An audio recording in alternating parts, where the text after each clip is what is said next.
I've been doing a lot of work in the data file with the game lately. I've been spending I've been up till like 2 in the morning and every night just banging away at messing around with the units and the balance of the game and the blah blah blah. And I want to talk a little bit about balance and the game. So let's pull up some units for a moment. So here's all the units. The way the game works is that there are heroes and there are troops, right? Heroes are, this big up in the upper right hand corner. That's the person who controls my troops. And the hero gets me a number of special hero units. Right now it's 4, and I believe it's going to stay 4. I like it at 4. So you're going to have 8 units that you can bring in. This is called your regiment. And these 8 units, I'll get my head out of the way there. These 8 units here are the only units that you can summon during the game. Now some of these units have the ability to summon units. So for instance, this goblin ship gives me the ability to summon these goblin rangers. So a huge part of this game is determining which units you're going to bring into the game. And how are they going to interact? How are they going to have? So, for instance, this Queen Sawtooth, who's the hero of this particular faction of goblins, she has the ability to charge and do extra damage when she's moving. She's also amphibious, so she can go into shallow water. She also can give people the power of being a wetlands native, which gives them extra benefits when they're fighting in wetlands. She can also summon a gibbering slime scale, which looks a little bit like a nightmare turtle from a Mario game. But anyway, that's what she's got going on. And so you have to think to yourself, well, she can summon these beasts. Maybe a good troop to bring with her would be this beast mage. And this beast mage actually can heal beasts and can train beasts and make them better. So maybe bringing those 2 units together would be a good idea. A lot of that kind of thinking goes into building your regiment and figuring out who you're going to bring to any particular game. So, that being said, how do we balance that? Let's take a really simple unit. Let's see. One of the simplest units in the game would probably be this mindless thing, right? Actually, he's not as simple as I want him to be. Who's really simple? Don't I have some peasants? Where are my peasants? There are my peasants. Okay, here's some peasants, right? So here's a pretty simple unit. I'll give you an idea of some of the things that exist in a unit, right? One, they have a control point cost, right? You're going to have control points. You gain control points by taking over buildings.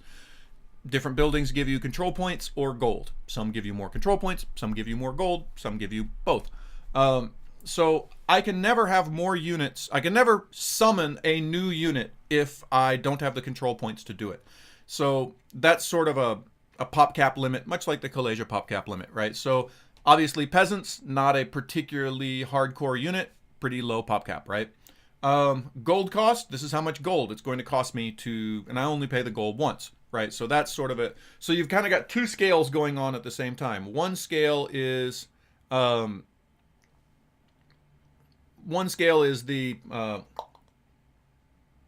one. I don't know how to say this in English. I don't know how to say it in any language.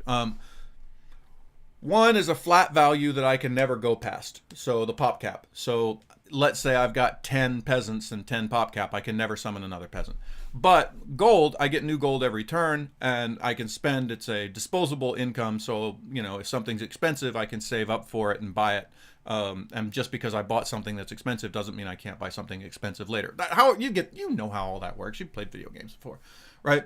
So they have down at the bottom 3 core stats. One is their attack value. Peasants are peasants; they don't attack very hard.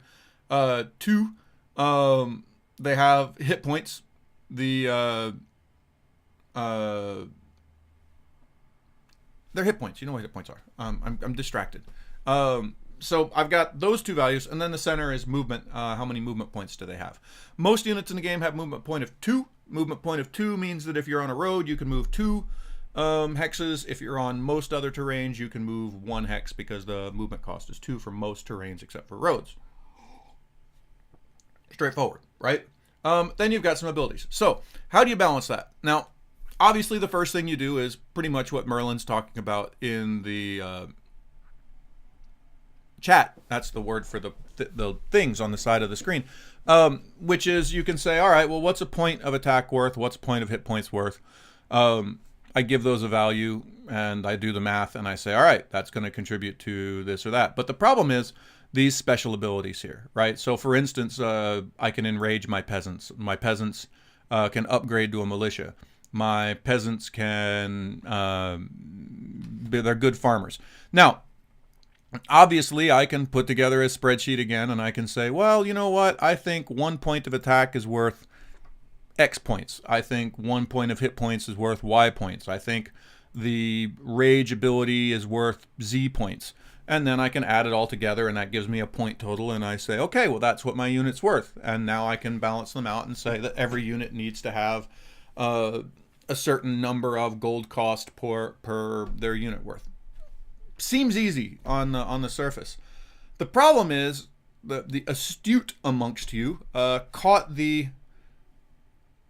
What's the difference of objective? There's an objective decision in there. The objective bit is I can add the numbers together. That's objective. Subjective, that's the word I want. There's a subjective decision in there. And the subjective decision in there is, well, what do I think an attack point is worth?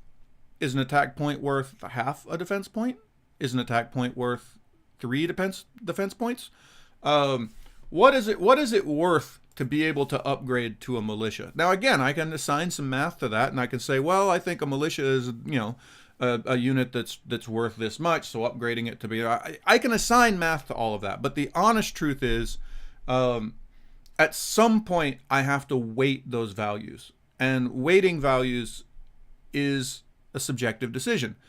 And so what you end up doing is you end up building a table much like the one that Merlin is talking about over in chat, which is, here's all my stuff, here's all the things that apply, that give it value or don't give it value.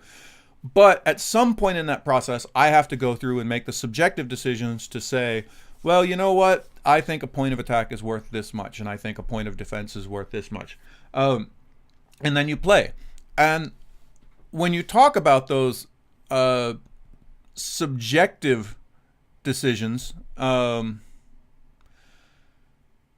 going to change them, right? And so what you do is you build yourself a little framework that allows you to plug in those variables and plug in those values so that as you play the game and you start to realize, hey, you know what? This one ability that I thought was not a big deal is actually a really big deal. And this ability that I thought was not a big deal or was a big deal is really not a big deal. And I can start adjusting those things. And as I start adjusting those things, the balance gets cleaner and cleaner over time.